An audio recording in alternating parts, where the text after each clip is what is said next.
Hey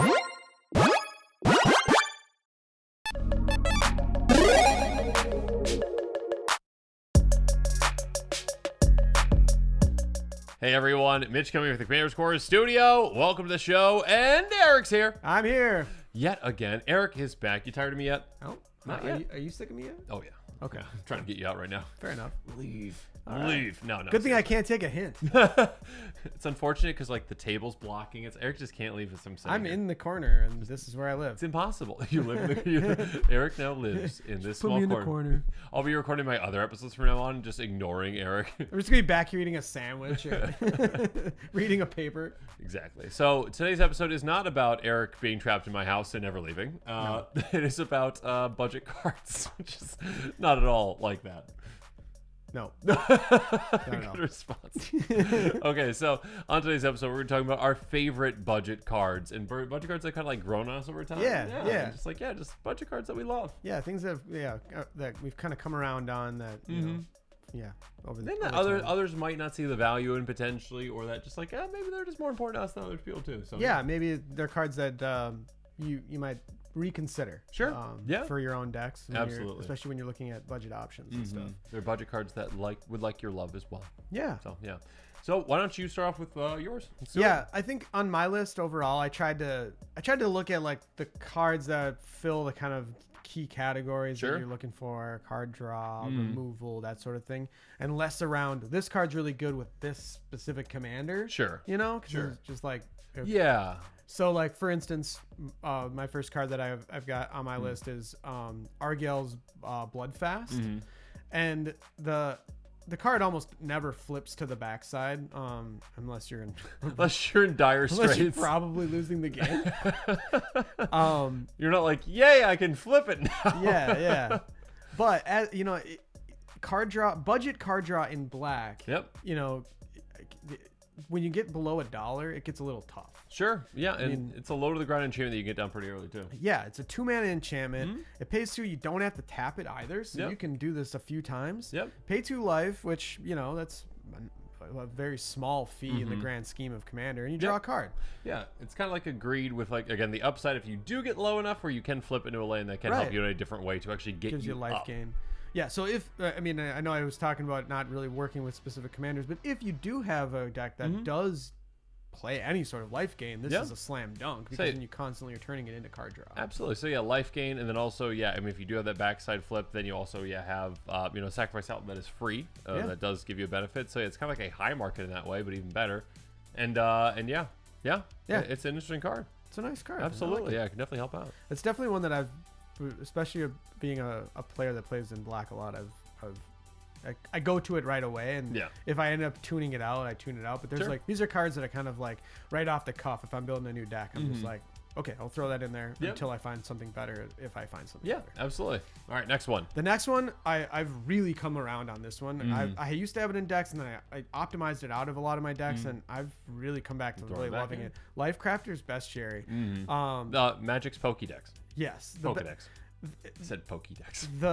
At the beginning of your upkeep, you scry 1. That is actually the component of this that like I have vastly underestimated. Oh yeah, I underestimated the fixing of scrying because like I feel like as players you kind of start to like look at like I need the value, I need all the you know components of it, but even just smoothing out like. If you're getting mana flooded, you don't want to draw a land, or vice versa, you really need to draw a land, and you want to try to up your percentage to getting that, 100%. Where you have like a high costed card and it's turn 2 on top of your library. It is so beneficial. Yeah, you are getting a second crack at the card essentially that you would hopefully get something else. Just helping your draw. Like yes, obviously drawing a card, which this card can do if you're playing creatures. Yeah. So I mean, most decks are playing creatures. I tend to play creature heavy decks, so I get a little extra value out of that too. Kind of tilts it more into the positive for me, but just a single mana essentially, additional cantrip cost. Yeah, exactly. But so yeah, I mean, but if you have other ways of drawing cards, this is a great way to just make sure that what you are drawing is going to be what you want. Absolutely, yeah, I like it. It's a good pick. Yeah, I would say also just piggybacking onto this one, the scrying lands, the temples. Yes, those are good. I've started putting those back in decks. I'm glad those are out. Well, they were never in my decks because they were never budget friendly. Yeah, now they're starting to get more and more. So yeah. Like I took them out of decks for a while because I was like, well, they come in tapped. And all I do is scribe, and I'm like, just being able to scry at certain times in the game. Things out. Yeah, definitely does, and obviously interacts with decks that really like know what the top of the library is too. Yeah. Another one, Felden's Cane. In our meta, you got to have at least some level of graveyard hate or graveyard recursion. We have a lot of players in our groups that might mill you, that might cause you to wheel, that sort of thing.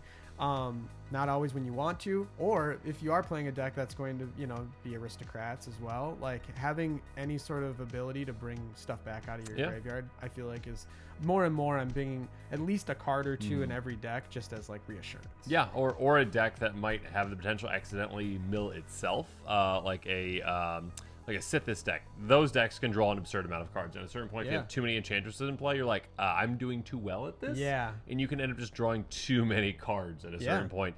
So there's certain commanders that you might want to be like, this is kind of like a safety button for myself as well. Like Elixir of Immortality is another good one as well, where it's kind of like, just in case. Yeah. Or like my Niv Mizzet deck is like that, like that's like the combo draw out, Oh yeah, like Curiosity kind of, like exactly. But like if you only have so many cards in your deck, you might not kill everybody at the table. Sure, you need that, that way to essentially reset things and keep going. Yep. Yeah. Just 100%. Good to have graveyard recursion, some level of it. Yep. This is another one that I think is like highly underrated. Like not enough people play it, and then Browbeat. It's a cool one. So again, there's going to be cards and colors that do a better job of this, but for red, any player may have Browbeat deal 5 damage to him or her. If no one does, target player draws 3 cards. You're usually targeting yourself. One would assume. I mean, 3 mana for 3 mana cards. Draw 3 in red. The thing is like most people aren't getting domed for 5. 5 is kind of that threshold where it's like it's enough that somebody's like, you can have 3 cards. Yeah.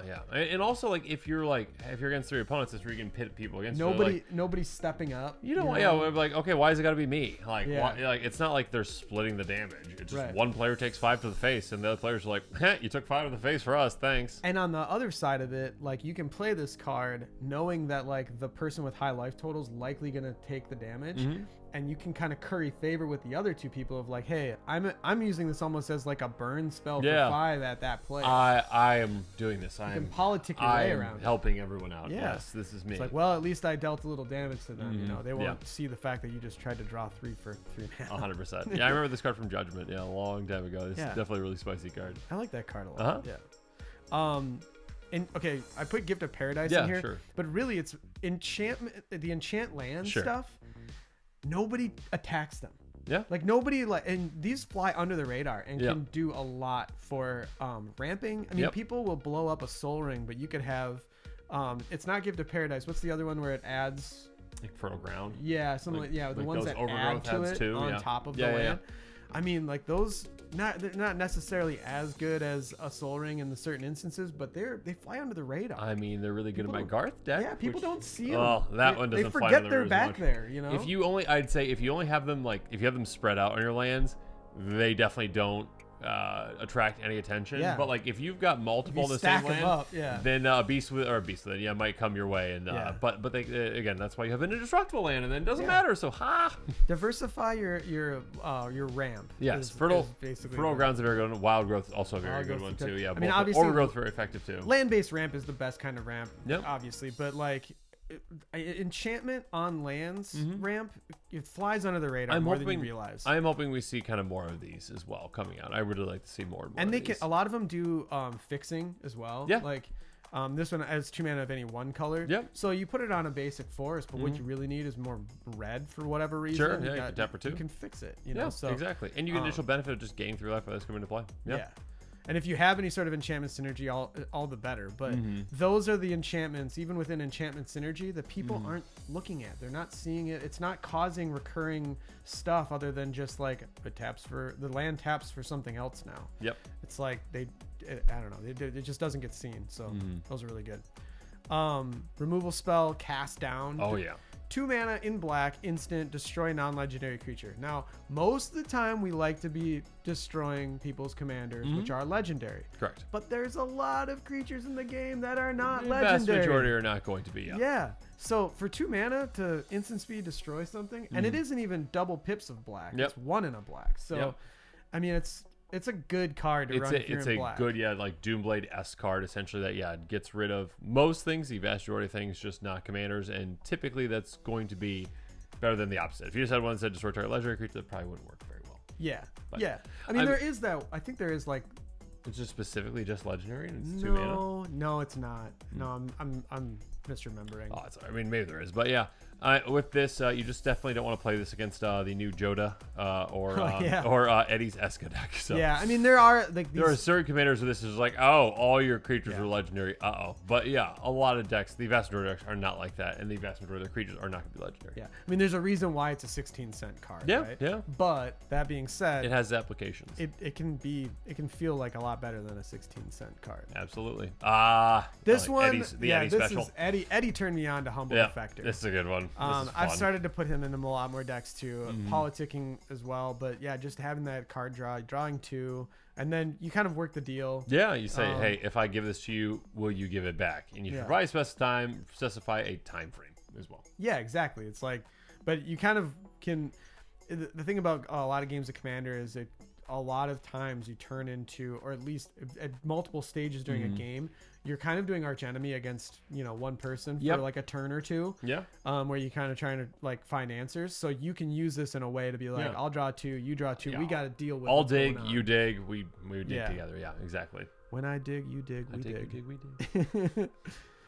This card, Okame Adversary. I think, correct me in the comments if I'm wrong, but I believe this sees like CEDH player, at least at one point. I've really enjoyed it. I put it in a lot of decks now. It's good. It's good. Very good. I mean, so almost never are you casting this for 4. For 1. No, yeah, someone's got a green permanent. Somebody's got a green permanent. Yeah, someone plays Land Royals turn 1, you're like, thank you. Yeah, I mean, like it's the most played color, so somebody's got a green permanent, so you're never casting it for 4.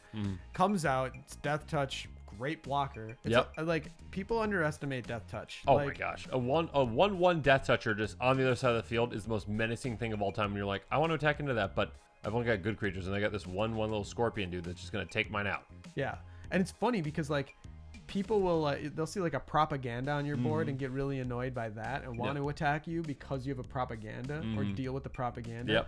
But they'll see a 1/1 Death Toucher and they'll be like, well, I don't want to lose my creature. Yeah. It's almost like it's not your fault that you have a Death Toucher. Yeah, like, oh, it just happened to have Death Touch. Yeah. But yeah, this one also great in combat when you want to swing with it too. I mean, can provide you an absurd amount of card advantage throughout the game. Most of the time, people aren't going to want to block it. I mean, yeah, you just choose the player that's got no like jump block creatures, and you're like, hey, yeah, I've got this 2/3. You want to block with your 8/8? Yeah. So either you're taking out a very powerful creature. Yep. Cool. It's a 2-mana removal spell or draw a card. or a great blocker for you. Yeah. So it's a good one. Definitely a good one. feature. This is another one that I don't think sees enough play. It got made fun of a lot. I'm pretty sure I made fun of it too when it first came out, but it's just kind of funny. But like, it's like Wizards, we want draw and white, and like, here's this, but it's actually pretty 3 mana, draw 3. Yeah, and granted, you help out an opponent. You make a friend. But think about Humble Defector, right? Yeah, you're politicking. You're politicking. You're likely casting this and currying favor with somebody else. You're probably trying to both find answers towards something. Sure. Yes, you are benefiting another player. But think about the average game of Commander. When you would cast this, it's going to be later on when you need to draw 3 cards, probably. And likely you're looking for an answer, whether it's to save yourself or to, attack the best player at the table. So I will say the 2 downsides to this one, and those are fair. There are definitely a ton of upsides to it, are that it's a sorcery speed. And also, again, like, it is really good, again, when you have, like, all opponents available, essentially, and you can kind of curry favor with one. It is really bad when it's 1-on-1, and it's like, this other player is ahead of me, and I'm giving them 3 cards. Yeah. That is not the only problem, but it's just, it's the rate on it is crazy, and there's so many times that this can curry favor the opponent. You can have opponents fighting over being like, no, let me draw 3, I'll do this for you, So yeah, there's a lot of benefits for it at the right time of the game. The argument that I agree with that 100%. Those are the reasons why it's a 13-cent card. Oh yeah. The argument that I make towards like, oh well, I can't even consider it for my deck. think of the odds that you ever draw a certain card in any game of Commander. Like 1 out of your 99. Like I've spent big dollars on a certain card because it was like a value card or whatever, and have like there's decks where I've still yet to play some of those cards, you know, yet happens. To see them. So it's like, yeah, there's going to be instances where this card really is not great. But there's also instances where it really shines and kind of outperforms what you think it could ever do. Yeah. Again, you can make deals with this card. It's fantastic. Yeah. With that. Absolutely. I love this. So there's a couple cards that are kind of, they're actually more than just 2 here. Yeah, there's like 3 or 4. There's a bunch that do these. But like, okay, so going back to what I was just saying. Okay, so I've got Blacksmith Skill. It's a 1 white instant, target permanent gains hexproof and indestructible until end of turn. If it's an artifact creature, it gets +2/+2. And I'll just quick pull up the other one. The other one is Snakeskin Veil. Yep. 1 in a green instant, basically does the same thing, but it's just hexproof. Yep. And you put a +1/+1 counter on it. Yep. I have come to really appreciate incidental saving of a creature. Oh, 100%. It's most times it's your commander because you're building your deck around your commander. Whereas, you know, if there's like a board wipe or something that's happening, right? Blacksmith Skill it at least saves your commander, which is usually your engine. 100%. And so it's like, okay, I'm gonna lose these creatures, but my commander, I've got a whole deck full of creatures that all play into my strategy. I really don't want to have to pay more for my commander. Yeah. So 1 white mana all day long. Oh, it's huge. All day long. It's kind of like the way that I see it is like also with that one too, because it's hexproof too. It's kind of like a counterspell in a way too, because like it's either a counterspell or it's again board protection. Exactly, and it's also again Blacksmith Skill's target permanent, so you can protect literally anything. Again, if your commander's not in play and you've got like some huge enchantment to play you don't want your opponent's dealing with, you're like, yeah, cool, 1 mana. Basically, it's basically a spell at that point when it comes to like countering, well, an instant, I guess, but like it's kind of like a negate too. Yeah. Okay. So for comparison, like what would we use instead of these? Like your Swiftfoot Boots, your Lightning Greaves, right? Sure. Yeah. But those even more permanent ones. But even those, like, well, because they last longer, right? That's why people would play them more. That's why they cost. But they don't protect from as many things. They don't protect, and honestly, like, think of the psychology of it. If you've got a Lightning Greaves on a creature, everybody's looking at that creature now. How do I deal with that? How do I deal? I got to deal with the Lightning Greaves. I got to deal with that because, for whatever reason, they're protecting it. You're protecting that creature, even if they don't even understand why you've, that's like not, the combo hasn't been assembled yet. But you're protecting that piece. Yeah. You see what I'm saying? You're like 100%. Drawing a target. Yeah. Whereas this is more of like a trick. It's like, I don't care if you think this is a bad thing. They've only got 1 mana open and they don't have any blue open, so they can't counter my spell. And you're like, I'm basically countering it essentially. Yeah. Oh yeah. Another side of our meta for sure. I'll always have to have at least some level of graveyard hate. Oh yeah.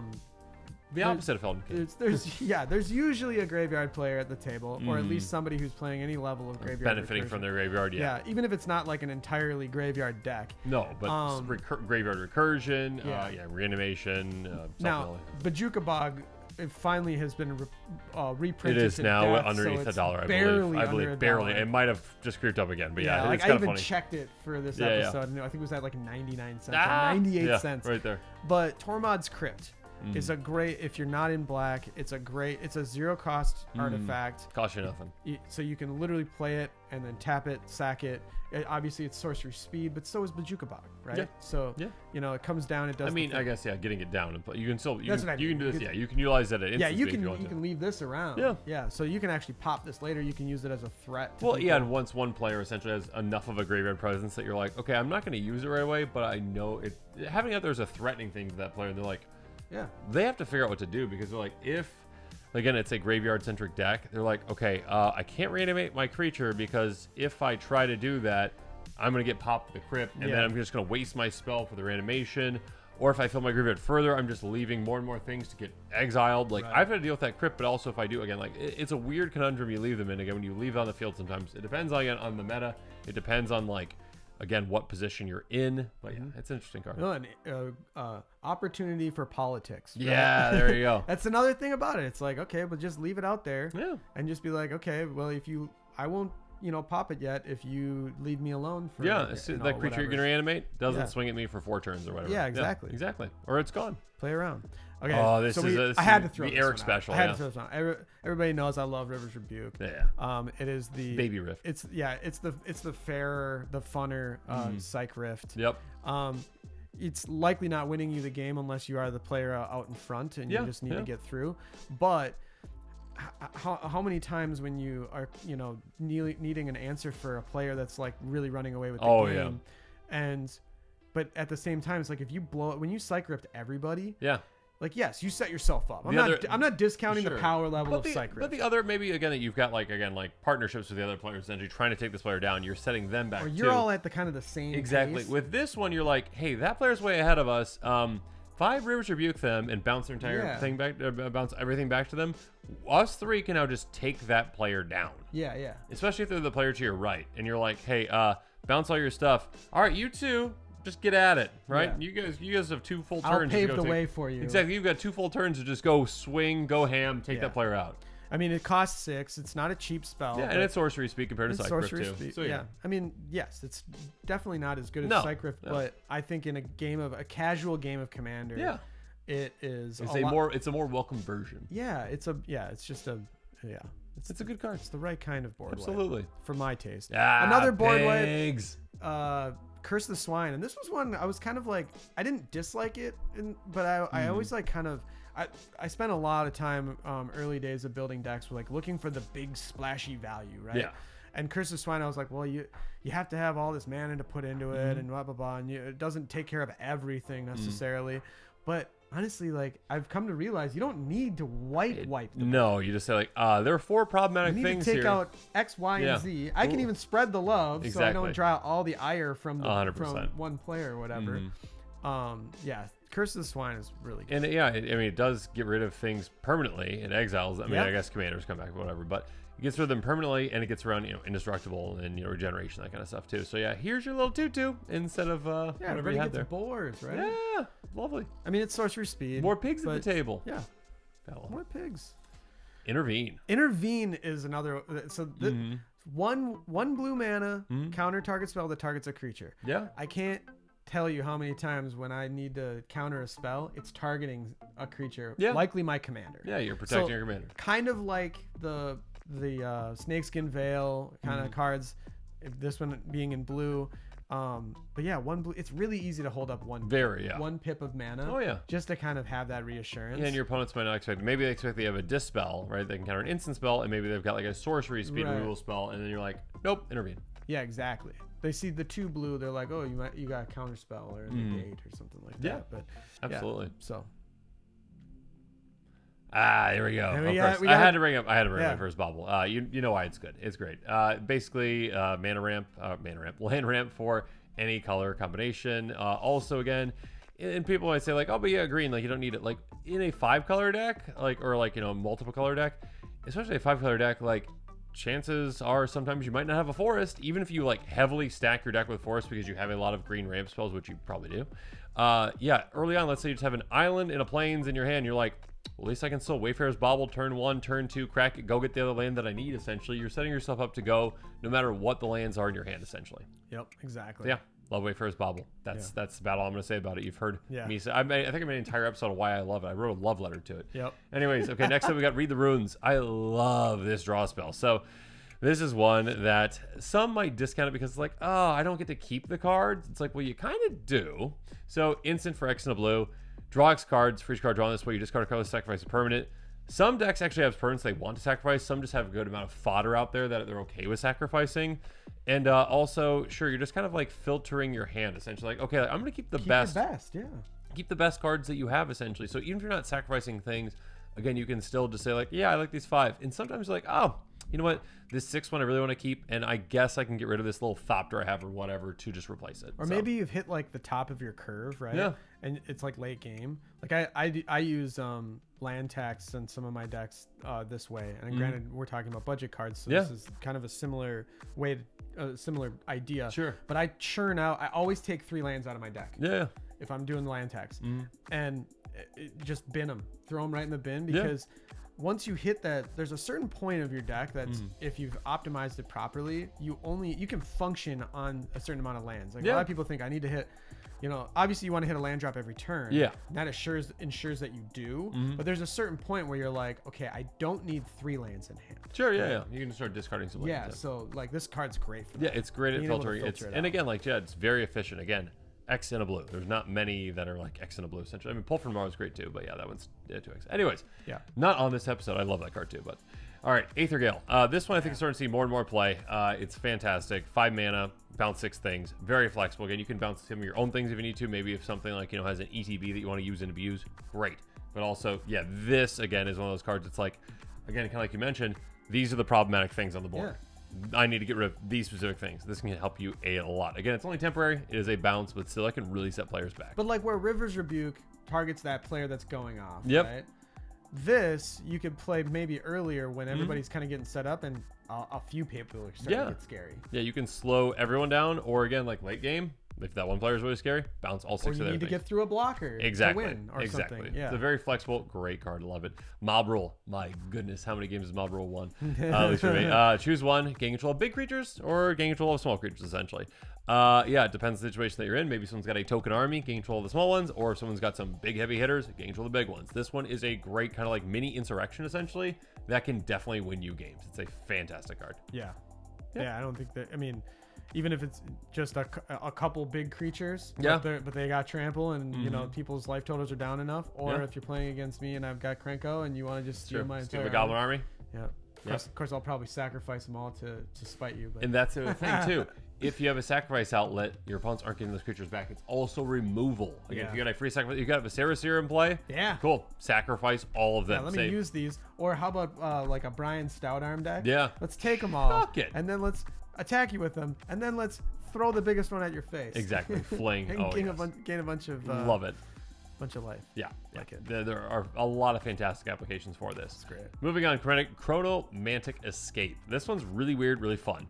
So typically I suspend this. If I'm really in trouble, though, I will cast it. Until in your next turn, creatures can't attack you. Exile Chronomantic Escape with 3 time counters on it. Basically, every 3 turns, you can't be attacked. And there's always players that are chomping at the bit to attack just because they've got, you know, their army built up. Even if, like, you know, they can't attack you, they're going to be like, I wish I could attack Mitch, but I literally can't because it's just like they better Ghostly Prison in that instance, obviously. Yeah.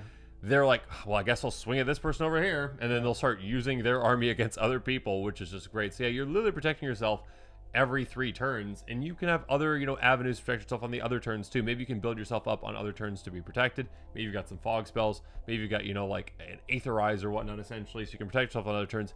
This really throws your opponents off a lot. It's really good too if you're running any of the cards that like tamper with suspend counters. Yeah, that too. Then you can really speed it mess up with it. Yeah, 100%. Oblation. This I think is a very underrated removal spell. I love this card. People are very hesitant because, you know, you are giving someone card advantage with this. Yes. The other target non-land permanent shovels in their library then draws 2 cards. 2 cards is a lot. I will say that. But there are definitely opportunities where you're going to be like, I will pay absolutely any price to get rid of that. That is a game-ending thing in play. I need to get rid of that. It gets rid of basically anything, again, pretty much permanently. You're shuffling it away. Chance of that player is not finding it again unless they, you know, have a tutor for it, essentially. Or it's their commander and they say, like, it's not getting shuffled. Regardless, this is also a flexible card where you can use it on one of your own things. Yep. So again, like, hey, I've got this little Thopter in play again. I don't need it right now. I need cards to actually help me dig to get what I need. Use it on your own thing. Draw some cards. It's very flexible, very fantastic. Do not sleep on it. Yeah, no, you hit the nail on the head. I actually look at it as like it's the white card draw spell. For 3 mana. It was a long time. It's like, I don't have anything to draw. Oh, use Oblation on your own thing. Even if I need to put a land back in my library or whatever. It's non-land. Non-land permanent. Anything else in the back of your library? Yes, exactly. I just want to bring up Seance because I know, like, we've mostly talked about cards. Actually, I think every single card we talked about is applicable to a lot of decks. Seance, really not applicable to many decks out there. I just wanted to bring it up because I think it's dorky and hilarious, and it's really good in my Giganta deck. At the beginning of each upkeep, you may exile target creature card from your graveyard. If you do, create a token that's a copy of it, except a spirit of other types. Exile being the next end step. This card's terrible for most reasons because, well, it doesn't give your creature haste. So even on your own turn, you can't utilize your creature in a lot of situations. You can't actually swing with it. Sure, can get you blockers on your opponent's turns. What's really good for, though, are ETBs. Yeah. Creatures that have ETBs. You just get a free ETB out of creature graveyard, essentially. Like, hey, you're getting rid of that permanently, so it's not good, you know, if you got a graveyard-based strategy where you're like, okay, I'm going to reanimate them. It's great, though, when you're like, hey, I've got an ETB. Cool. And especially my Giganta deck, which is a populate deck, too, that utilizes ETBs. It is incredible because it's like, here's a token copy of it. That token's going to go away, but you're going to make a populated token, a copy of that, and then that stays permanently. Yeah, and I think that's one of those cards, too, where, like, people see it and they're like, that's not very good. It's terrible. And they don't really look at it, and until they see you start doing it a few times, then they're like, uh-oh, yeah, I've already wasted my removal spells on other things. Exactly. You know what I mean? I've had it literally where like now opponents who have played my Giganta deck before, once they see Seance, they're like, that's gone. I need to get rid of that. And it's just hilarious that Seance, again, is just this terrible card. And then if you, in the right context though, can just be this unstoppable force of value. Again, literally with each trip on the table, 4 ETBs if you got your graveyard set up properly, or you got 4 creatures. So yeah, you get an absurd amount of value with something like this. Next up, Edge of Autumn. I just want to mention this one really quick. Some players are just very, very, very hesitant to use this card because they're like, well, I don't want to not be able to cast it, essentially. Or not cast, you can still cast it, but if you control 4 or fewer lands, search library, basic land card on the battlefield, tap, then shuffle. The vast majority of the time when you want to ramp with like a rampant growth is when you have 4 or fewer lands. So yeah, turn 2, if you got this, great. Later on in the game, when you've got enough lands, you can cycle it away. Unlike Rampant Growth, which sometimes just a dead card in your hand late game, unless you've got like 2 extra mana just hanging around, you're like, okay, sure, I'll utilize it, whatever. Yep. You're not usually casting like a Rampant Growth late. This one's like, hey, if you're stuck, you've got like 9 lands in play already, and you need something else, cycle it away, sacrifice the land for free. Yeah, tap the land, float the mana, sack it. Exactly. Cycle this. Exactly. Yeah, when you're on like, when you're kind of at the last like turn or two. Exactly. And likely at that point, you don't need 1 more land. No. You need to utilize this. You need to just get rid of. Again, if you had a way to cycle away Rampant Growth, you would. Yeah. So, okay, next up. Got Grow from the Ashes. Oh, yeah. I love this one. I think this one's very underrated. A lot of players absolutely love Cultivate. Cultivate's a good card. I love Grow from the Ashes. This card is just like my 3 mana, like, oh, please, thank you. Kicker 2, so if you kick it, you get 2 basics going to play untap. If you don't kick it, you get 1. Regardless, you are still getting an extra mana compared to like a, Cultivate essentially, right? You get that land into play untap, you can utilize it right away. So this one is better if you are utilizing it on, well, I mean, I guess after turn 5. Essentially, like, because again, you kick it, you're getting 2 lands into play untapped, you're getting 2 of that mana back. Cultivate, if you're using it on turn 5, you're only getting 1 into play tapped and 1 into your hand. Sure, I mean, if you haven't played your land drop for the turn, but I mean, still, like, Growth of the Ash, just I think it's an underrated card. I like it a lot. It's a super good card. It's another one that I was sleeping on for a long time and then kind of came back around to, especially when I refocused on land-based ramp as a whole, as a concept. Yeah, it's a great card. It's really super good. I like it a lot. All right, Dimir House card. This one I don't understand. Like, this one has never been reprinted. I don't understand how it's still underneath $1, and I'm so happy. I probably shouldn't be mentioning it in this episode because of this, but like, first up is a fantastic free sacrifice outlet. Yes, Viserys here is great. I like Viserys here a lot. It gives you card selection, and it's lower to the ground. This one, though, is incredibly hard to deal with. Regeneration is still hard to deal with. It's kind of like indestructible. It's not quite as good, but it's still basically indestructible. Sacrifice a creature, regenerate it. It's a very hard to deal with sack outlet. It is one that is a free sacrifice outlet that is hard to take out.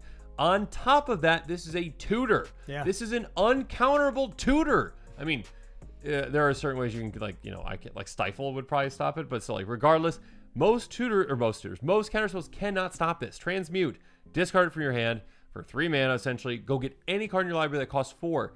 If you've got this in a deck, that can utilize that for the 4. I mean, I've used it just as a tutor. So many things are at the 4 mana cost level. Oh, yeah. Are, like, that's what you want a tutor for. If you need a Wrath of God, cool, exactly. Or if you have a specific combo card in your deck, I've used this in decks where it's just like not even needed for the sacrifice stuff. But yeah, it's great. Yeah, it's creating a wide variety of decks. It's, I think, very underrated. Oh, I've discovered it, and I was like, yes, thank you. I'll put that in every single deck this that helps I possibly can. A lot in so many ways. And yeah, again, like Transmute, I think it's just underrated overall. There's other Transmute cards too that like go for like other mana costs. But this one in particular, I think, is the best. It's a sweet spot. The 4-drop. 4 is great. 4-drop. If you look at your deck and where your curve is, most decks, that 4-drop is usually right where all the money pieces are. And 4 has a lot of flexibility to it. You can go get a target removal spell like a Crush Contraband. You can go get, again, a Wrath like Wrath of God. You can go get a key creature probably in your deck as well. You can get a ramp spell if you really need it, most likely, like an Explosive Vegetation kind of style card. Combo pieces are at that pieces around there, absolutely. And again, literally, if you need it as a sack outlet, is a fantastic free sacrifice outlet. Yeah, it's good. It's a great card. This one, Janky, and I love it. Energy Arc. Weird card. Great card, though. It's in my Garth deck, and I love it. So, untap any never target creatures. Prevent all combat damage to be dealt to and dealt by those creatures this turn. This is kind of hilarious. So, basically, this can help you out in a few ways. Number one, it can be just a giant untap spell. So, like, if you have a bunch of creatures that tap, maybe like Mandorks, you could just untap those and utilize them again. Great. Secondly, this is basically a fog. So, like, if your opponent's attacking, you're like, to untap all your creatures. They didn't attack, basically. Like, Yeah. essentially prevent all that damage. Your creatures did not attack. So this is a 2 mana just fog on top of being able to wait and untap things. And it's also a way to kind of save your own creatures in combat too if you really need to. Maybe someone flashes something in, or maybe like literally just trying to see like, okay, I've got like 8 creatures, they've got like 4 creatures. I don't want to lose my creatures, but I want to send them into combat. You can untap any number of creatures. So like they block these 4 creatures, like, okay, I will untap those 4 creatures. My other ones got through. So it's just basically like, there's a lot of flexibility to this. It's a very interesting card, and again, one that your opponents will never expect. Yeah, the any number is really cool. Mm-hmm. Yeah, like I think of it as like a fog version of like Maze of Ith. Yeah, yes, exactly. It's a little flexible. For a lot less money. Exactly. Oh yeah, it's 36 cents currently. So and I think that's Commander Kirk on the art there. It might be something. It's kind of funny. Captain. Yeah. So Flurry of Wings is another great one that I absolutely love too. It's also my Feldergrif. It's my Feldergrif deck. Create X1 bird soldier creature with flying or X number of attacking creatures. This is great in Commander because hey, it doesn't say creatures attacking you. Yeah. This can be anyone attacking. Again, literally, this can be you attacking, and you'd be like, all right, I just double up my army, essentially. I mean, your opponents can see that coming, then be like, uh-oh, now they've got a giant army. I should probably go get them.